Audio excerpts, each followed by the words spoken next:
السلام علیکم دوستو۔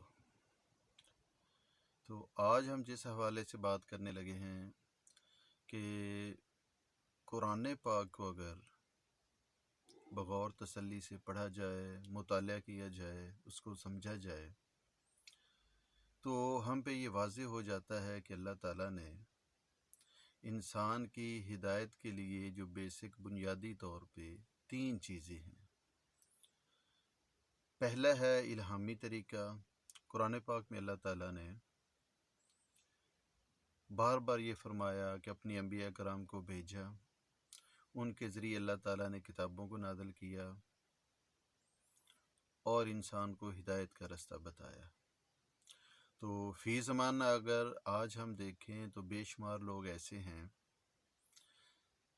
جہاں تک اللہ کا پیغام نہیں پہنچا یا جو اللہ تعالیٰ کو نہیں جانتے، اللہ تعالیٰ کی ذات کے منکر ہیں۔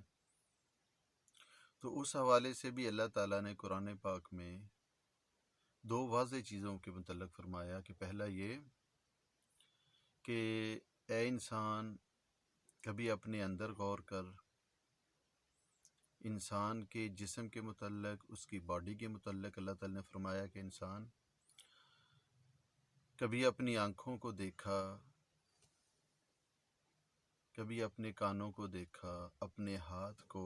اپنے اندرونی نظام کو کہ یہ کیسے چل رہا ہے، کس طرح اللہ تعالیٰ نے اس کو مکمل بنایا، کہ آنکھوں کی بینائی، اس کو دیکھنے کی طاقت، کیا یہ آنکھیں، یہ بینائی کسی فیکٹری میں تیار ہوتی ہیں؟ جس طرح کہ ایک موبائل کا کیمرہ ہے، اس کے پیچھے ایک پوری لیب ہوتی ہے جو اس کو تیار کرتی ہے، پورا پروسیس چلتا ہے، اس کے بعد یہ کیمرہ بنتا ہے جو کہ اپنا ورک کرتا ہے۔ تو ایک انسان جب ماں کے پیٹ میں ہوتا ہے، وہاں پہ نہ کوئی انجینئر ہے، نہ وہاں پہ کوئی بنانے والا ہے، کوئی آلات نہیں، تو پھر انسان کا اس ماں کے پیٹ وہ تھوڑی سی جگہ میں یہ آنکھوں کا بننا، انسان کی زبان کا بننا، یہ کانوں کا سننا اور انسان کے پورے وجود کی ترتیب، یہ اللہ تعالیٰ کے ہونے کا بہت بڑا ثبوت ہے کہ اللہ تعالیٰ نے قرآن پاک میں بار بار اس طرف اشارہ فرمایا کہ انسان اپنے آپ پہ غور کر، اپنے نفسوں میں غور کر کہ دل جو خون بناتا ہے وہ پوری باڈی میں کیسے وہ سرکل کرتا ہے اور کیسے انسان زندہ رہتا ہے۔ اگر اس پہ انسان ایک غور کرے مخلص ہو کے، تو اگر وہ دنیا کے ایسے خطے میں بھی ہے جہاں بھی اس کو کوئی بتانے والا نہیں آیا، کوئی سمجھانے والا نہیں آیا، تو اگر وہ اپنے وجود پہ غور کرے تو اس پہ یہ بات بالکل واضح ہو جائے گی کہ ایسی کوئی ذات ہے جس نے اس کائنات کو بنایا، جو اس کائنات کو بنانے والا ہے، اس کائنات کو چلانے والا ہے، اور انسان کو ایک ایسی ترتیب سے بنایا، انسان کے سانس کا آنا، سانس کا جانا، انسان کے پاؤں کا چلنا اور ایک مائنڈ کا سوچنا، تو یہ عام باتیں معمولی نہیں بلکہ آخری حد تک غیر معمولی بات ہے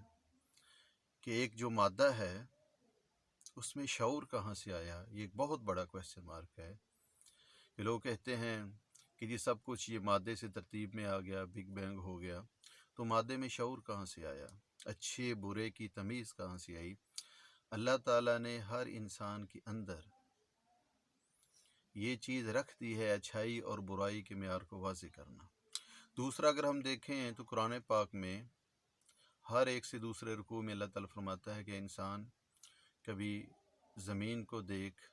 آسمانوں کو دیکھ، باہر کی دنیا کا، کبھی اللہ تعالیٰ پہاڑوں کا ذکر کرتا ہے، کبھی درختوں کا ذکر کرتا ہے، کبھی سمندروں کا، کبھی بارش کا، کبھی آسمان کا۔ تو اس باہر کی کائنات میں دنیا میں اگر ہم غور کریں تو ایک ایک جو چیز ہے وہ اپنے اندر قدرت کے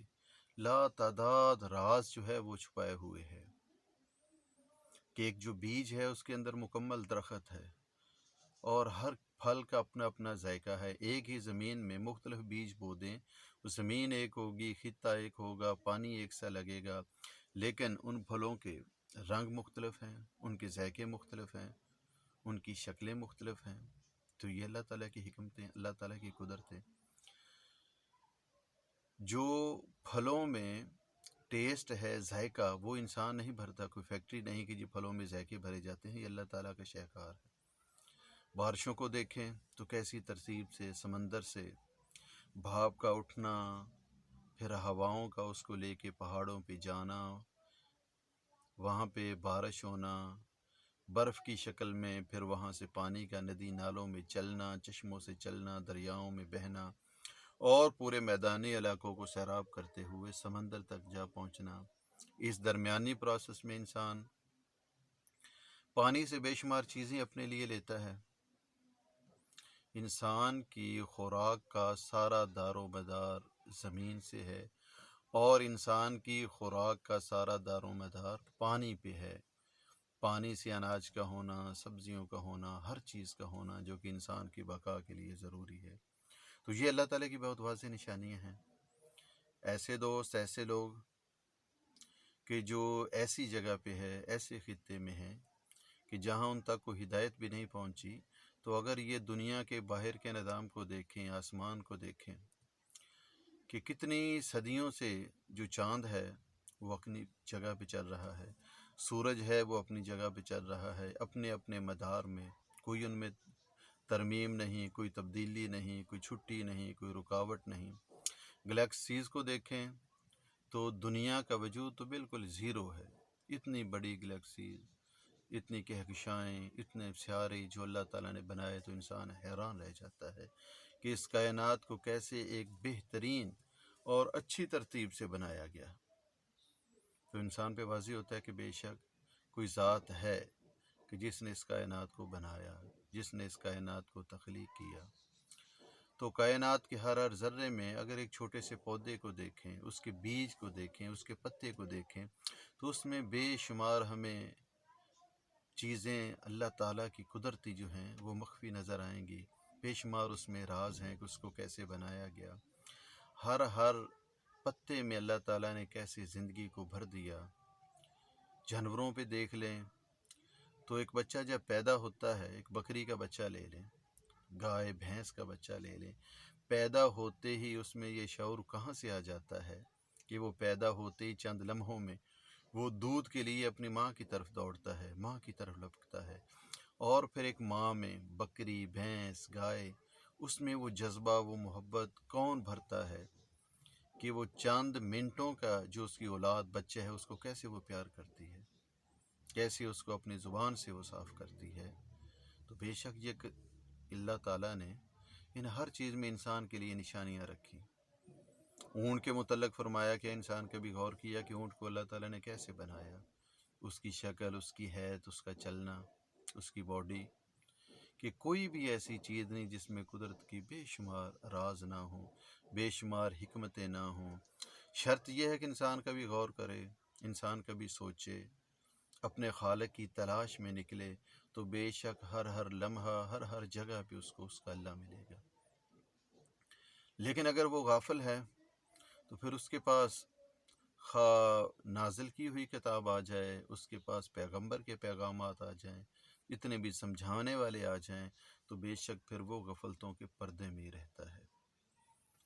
تو اس لیے ہمیں چاہیے کہ اپنی زندگی میں جس جگہ بھی ہم ہیں، جس شعبے سے بھی ہم تعلق رکھتے ہیں، تو اللہ تعالیٰ کی نشانیوں پہ غور کریں،